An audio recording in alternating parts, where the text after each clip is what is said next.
আসসালামু আলাইকুম প্রিয় দর্শক।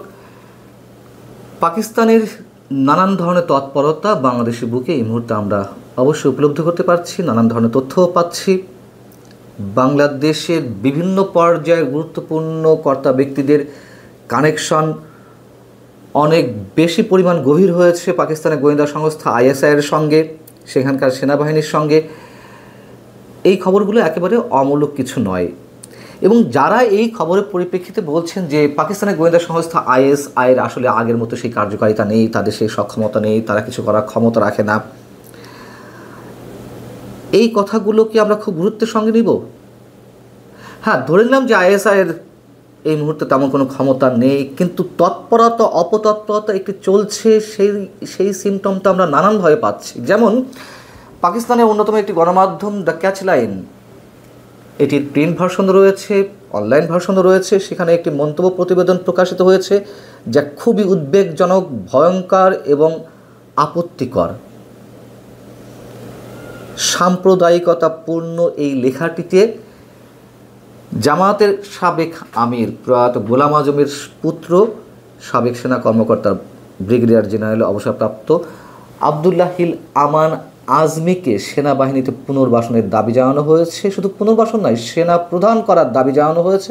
যদি তা করা সম্ভব না হয় তাহলেও তাকে যেন জাতীয় নিরাপত্তা উপদেষ্টা বাংলাদেশের অথবা জাতীয় প্রতিরক্ষা উপদেষ্টার পদ দেওয়া হয়। এবং এই যে প্রতিবেদনটি দ্য ক্যাচ লাইনে প্রকাশিত হয়েছে তার সাথে আমরা আরও অন্যান্য বিষয় মিলাতে পারি, এটিকে হালকাভাবে উড়িয়ে দেওয়ার কোনো সুযোগ নেই। যেমন 2024-এর 5 আগস্ট রাজনৈতিক পট পরিবর্তনের পর, গণ অভ্যুত্থানের পর, পাকিস্তানের অন্যতম একটি রাজনৈতিক দল জমিয়তে উলামায়ে পাকিস্তান, তার এক শীর্ষ নেতা মঞ্জুর মেঙ্গাল, যিনি তার কয়েকদিন আগে বাংলাদেশে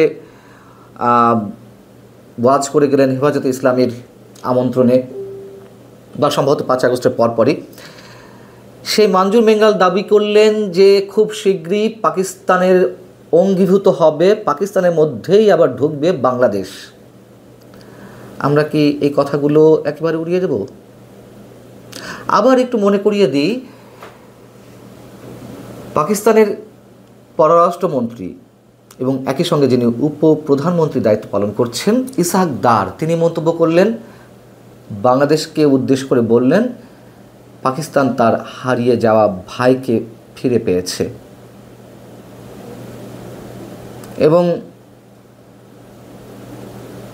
আবদুল্লাহিল আমান আজমি বাংলাদেশের সাবেক কয়েক সেনা কর্মকর্তাকে নিয়ে ইসলামিক রেভলিউশনারি আর্মি তৈরি করার একটি পরিকল্পনা করছেন এবং তৎপর রয়েছেন, এমন খবরও বিভিন্নভাবে আমরা পাচ্ছি। সেই সব জায়গা থেকে আমরা নিশ্চয়ই দ্য ক্যাচ লাইনের যে মন্তব্য প্রতিবেদন প্রকাশিত হয়েছে সেটাকে একেবারে উড়িয়ে দিতে পারি না। অবশ্যই আমরা বিশ্বাস করি যত যাই করুক, নিশ্চয়ই এটি আর সম্ভব নয় বাংলাদেশকে পাকিস্তানে অঙ্গীভূত করা, কিন্তু ষড়যন্ত্র চলছে, অপতৎপরতা চলছে, এবং সেগুলোকে কেন্দ্র করে আরও অনেক কিছু ঘটে যেতে পারে বাংলাদেশের বাড়িতে।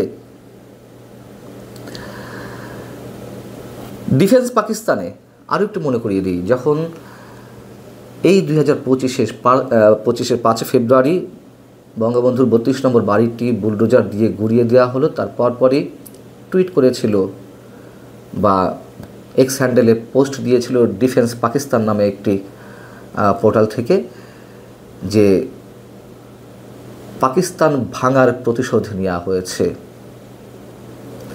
আরও একটু মনে করিয়ে দিই আরও আগের কথা, সৌদি আরবে 1973 সালের দিকে যখন জামায়াতের সাবেক আমির গোলাম আজম অবস্থান করছিলেন, তিনি পূর্ব পাকিস্তান পুনরুদ্ধার কমিটি তৈরি করেছিলেন এবং মন্তব্য করেছিলেন যে পাকিস্তান ভাঙলেও 2 পাকিস্তান আবার এক হবে, বা বাংলাদেশ আবার পাকিস্তানের মধ্যে যাবে। এসব মন্তব্য তো করা হয়েছিল, এবং অবশ্যই সেই ষড়যন্ত্র কখনোই থেমে থাকেনি, এবং অনেকের মতে সেই ষড়যন্ত্র বাস্তবায়নের উর্বর ক্ষেত্র এই মুহূর্তে তৈরি হয়েছে।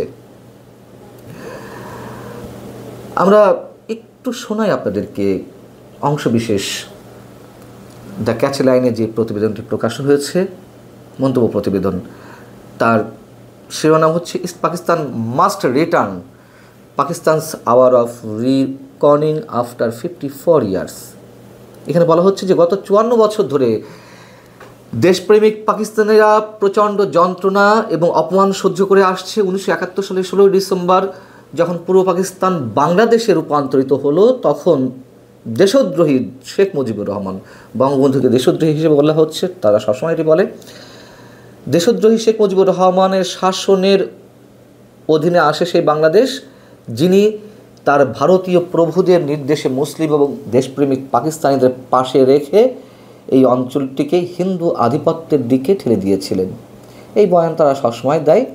এবং আবদুল্লাহ হিল আমান আজমিকে কীভাবে পোর্ট্রেট করা হয়েছে? The son of Pakistan's hero and Jamaat Islami leader professor Golam Azam,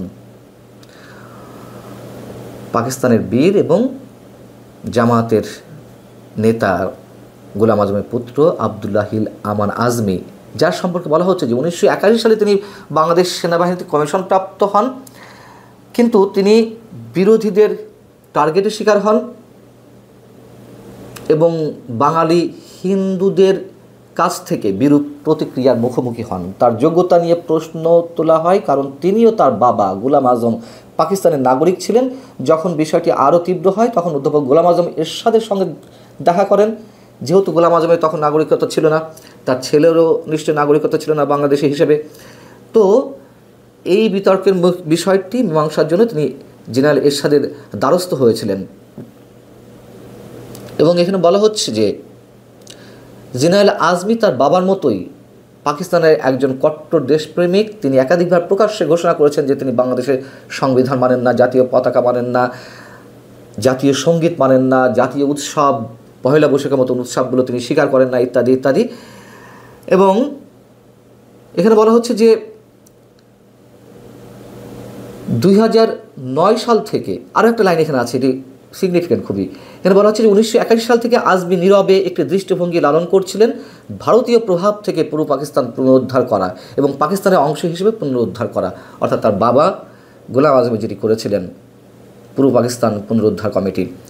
তো 2009 সালের 24শে জুন শেখ হাসিনা, যিনি ভারতের প্রমাণিত ঘটি হিসেবে প্রমাণিত, মানে তিনি ক্ষমতা গ্রহণের পর 2009 সালের 24শে জুন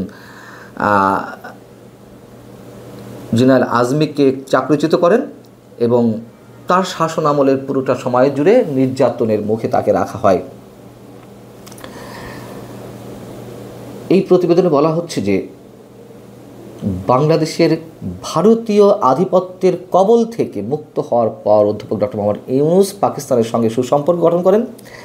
2024 সালের 27 ডিসেম্বর ব্রিগেডিয়ার আজমির বিরুদ্ধে বরখাস্তের আদেশ প্রত্যাহার করা হয় এবং তাকে পূর্ণ সুযোগ সুবিধা সহ অবসর দেওয়া হয়। কিন্তু এটি কোনো প্রকৃত ন্যায় বিচার ছিল না।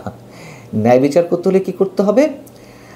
আজমির মতন একজন যোগ্যতা সম্পন্ন ব্যক্তিকে পুনর্বহাল করতে হবে, 4 তারকা জেনারেল পদে পদোন্নতি দিতে হবে এবং পাকিস্তানি সেনাবাহিনীর প্রধান হিসেবে নিয়োগ দিতে হবে। যদি সেটা না সম্ভব হয়, প্রথমে যেটি বললাম, তাকে জাতীয় নিরাপত্তা উপদেষ্টা অথবা প্রতিরক্ষা উপদেষ্টা হিসেবে নিয়োগ দিতে হবে। এবং এইটি করা হলে তার যে কৌশলগত দৃষ্টিভঙ্গি এবং পাকিস্তানের প্রতি যে আনুগত্য তা মূল্যায়িত হবে। এখানে হুবহু এভাবে বলা হচ্ছে, আবদুল্লাহ হিল আমান আজমির মতো দেশপ্রেমিকদের পুনর্বহাল এবং ক্ষমতায়ন কেবল প্রতীকী নয়, এটি কয়েক দশক ধরে অপমানিত হওয়ার বিপরীতে প্রথম পদক্ষেপ। এবং পাকিস্তানকে অবশ্যই সিদ্ধান্তমূলক পদক্ষেপ নিতে হবে যে ঢাকায় তার মিত্রদের সাথে হাতে হাত মিলিয়ে কাজ করতে হবে, যাতে পূর্ব পাকিস্তান ফেডারেশনে তার ন্যায্য স্থানে পুনরুদ্ধার করা যায়। অর্থাৎ পাকিস্তানের অঙ্গীভূত হতে হবে অন্যান্য সব প্রদেশের মতন, এবং হাতে হাত মিলিয়ে কাজ করতে হবে কাদের সঙ্গে? ঢাকায় পাকিস্তানের যারা মিত্র, তার মানে কি ডক্টর মোহাম্মদ ইউনূস সরকারকেই তো মিন করেছে। ইতিহাস ক্ষমা করবে না কোনো দ্বিধাকে, এখনই পদক্ষেপ নেওয়ার সময়।